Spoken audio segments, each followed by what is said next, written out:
The palace in the Trāyastriṃśa Heaven was filled with the devas who had gathered from different places. At that time the light radiated by the Buddha illuminated all the worlds, it outshone the light of the sun, moon, and stars. Everyone in this heavenly world was enveloped in his radiant light. The radiance caused all the people in the heaven to quiver. At this time the Bodhisattva Manjushri was asked to go into the presence of Queen Maya. Manjushri recited a song in praise of the Buddha. The Sakya sage, wisdom vast and grand, resembles God of thousand eyes in this land. His thoughts on mother, constant and deep, a longing to see her, in his heart does seep. 7 days post-birth, to the palace she came. In the world of gods, she found her fame. To repay the debt, from a time that's past. He teaches Dharma, their bond so vast. Oh, mother dear, respect the treasures three. Embrace the Dharma, let your spirit free. When Queen Maya heard this song, milk started to stream forth from her breasts and she said, "If this is truly my son Siddhartha, the milk will enter his mouth." With these words, milk like white lotus blossoms entered the mouth of the Buddha.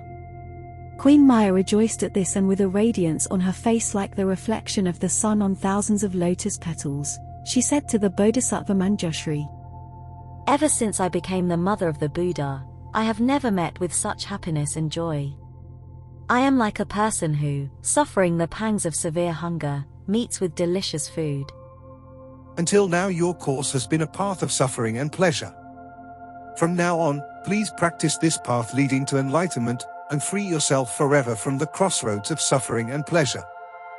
Queen Maya, hearing these words, put her hands together in reverence, bowed her head, concentrated her thoughts, purified all her evil desires, and then uttered the following verses.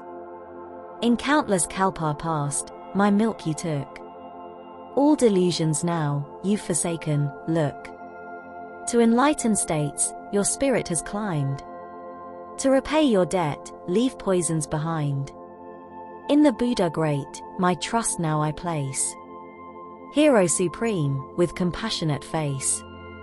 O Master of gifts, to you I incline. In green fields of joy, let virtue entwine. King of teachings high, to you I appeal. May virtues sprout with zest, kindness you feel. Guide my path, O light, with a heart intent.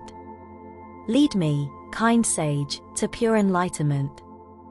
Thus the merits of the Queen Mother ripened because of the power of the Buddha.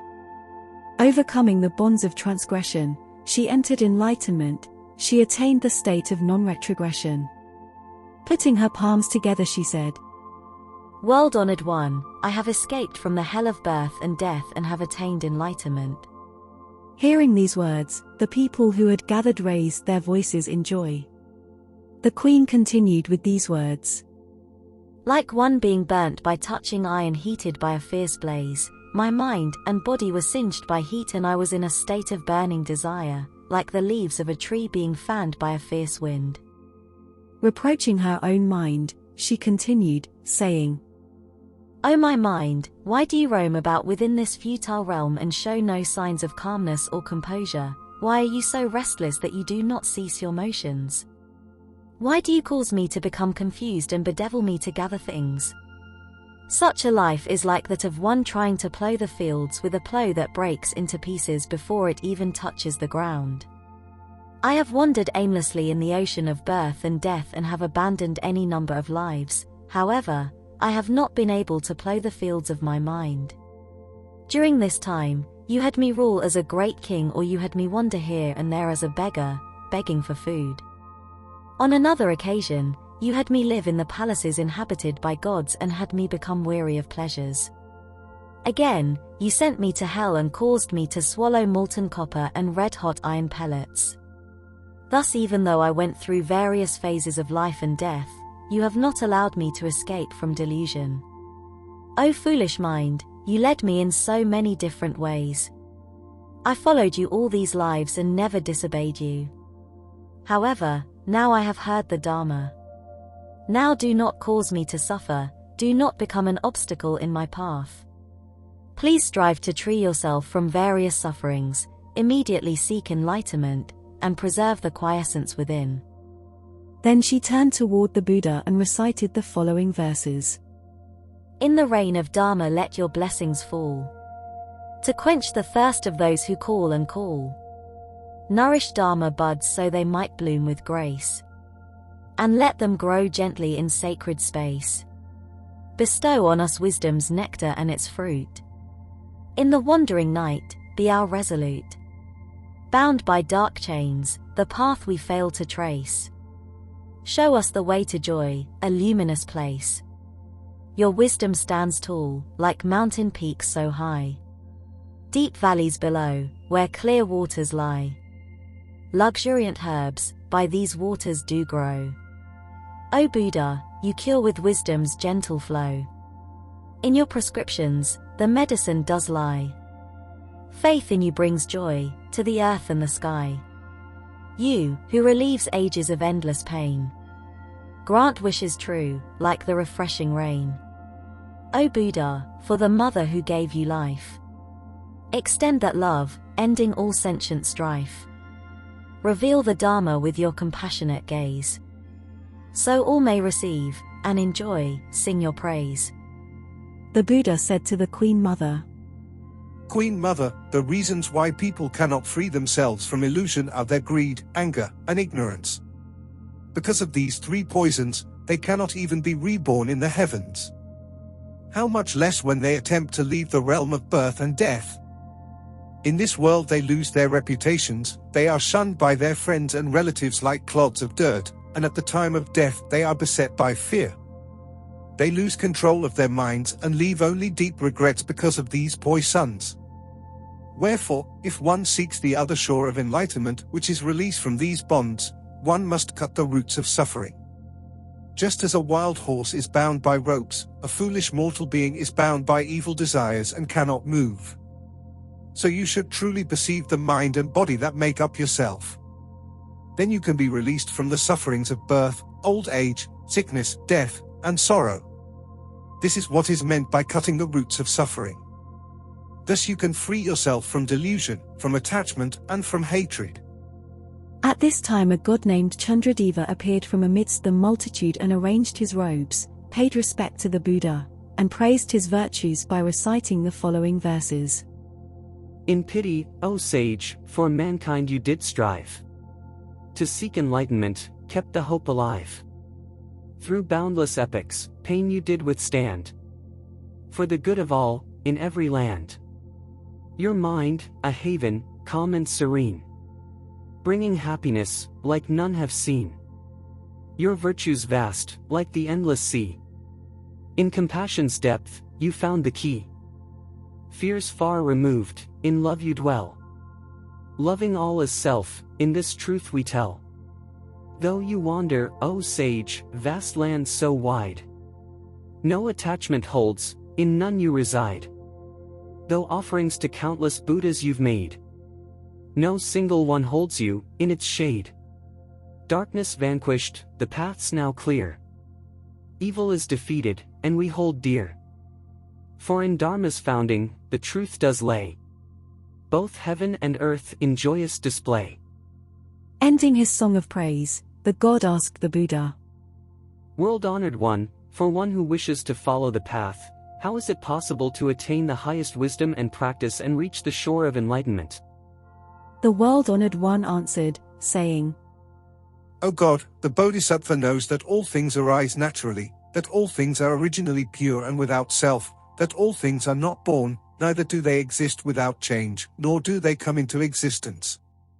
Therefore, when he talks about the teachings of the Buddha, there is no thought of self, nor is there attachment to things. Again, O God, all things are like the sky. Because all things of the three worlds are products of the mind, if there is no attachment on the part of the mind, there should be neither matter nor form. Again, this mind is something we cannot see. It is neither matter nor form, it is like an apparition. None will be attained if one tries to find things based on such a mind. Further, if you seek the mind, there is no such mind, there will only be a temporary name without substance. In truth, we know that tranquility exists free from the attachment to desire. Again, O God, a bodhisattva incessantly strives with diligence and without rest to strengthen his vows and attain perfect wisdom. Always with compassion for others, he endures all suffering and does not change his resolve. Next, the bodhisattva, without breaking with the path of the common people, prepares himself for the path of the Buddha. In other words, he does not slander the way of the common people, and he does not especially consider the benefits of the Buddha's way, neither does he try to praise the works of the Buddha. This is because he does not discriminate between the way of the common people as gross and vulgar and the way of the Buddha as noble and subtle. In truth, why should these two ways be differentiated? Actually, they are not different, they only possess temporary names or labels. It is only discrimination that causes differences. Therefore, the Buddha's doctrine is none other than discerning things as they are with wisdom. If we see all things with this wisdom, there is only emptiness. This does not mean that things do not exist. They exist, but they possess no determined substance to which we can become attached. Thus, they are called emptiness. The discriminatory forms of the common people's blind attachment arise from ignorance. That is why, O God, things are different from what the common people see, they are not soiled by desire, are not discriminatory, and are absolutely equal. To see things with non-discrimination is the path of the Buddha. In fact, if one practices and follows the true teachings, not even one thing is separate from the Buddha's doctrine. Things become discriminated because of the habits of the common people. If those habits are discarded, things which are freed from language and thinking will absolutely have no definite forms. O God, although there may be no limit to the number of things, they are all part of the Buddha-Dharma. To know that all things in themselves are all Buddha-Dharma is the wisdom of the Buddha. Chandradeva asked the Buddha, World-honored one, the bodhisattvas with their wisdom know the nature of birth and death, and they seek the path without any rest. How then do they regard the birth and destruction of things? O God, the bodhisattvas see that all things are like phantoms and that they manifest themselves as the 6 realms, but that in truth there is neither birth nor death. World-honored one, if your teachings are like this, then why did the world-honored one come to this heaven and spend 3 months here for the sake of the mother who gave him birth? After all, the world-honored one was born from Queen Maya, was he not? O God, the Buddha was not born from Queen Maya. The mother of the Buddha is the wisdom that enables one to reach the shore of enlightenment. In other words, she is the perfection of wisdom. The reason for this is that all the forms that are attributes of the Buddha, all the wisdom and power, were not due to Queen Maya, they were truly born because of the attainment of the perfection of wisdom. and Queen Maya and all the people received the teachings of the world-honored one and rejoiced in their hearts.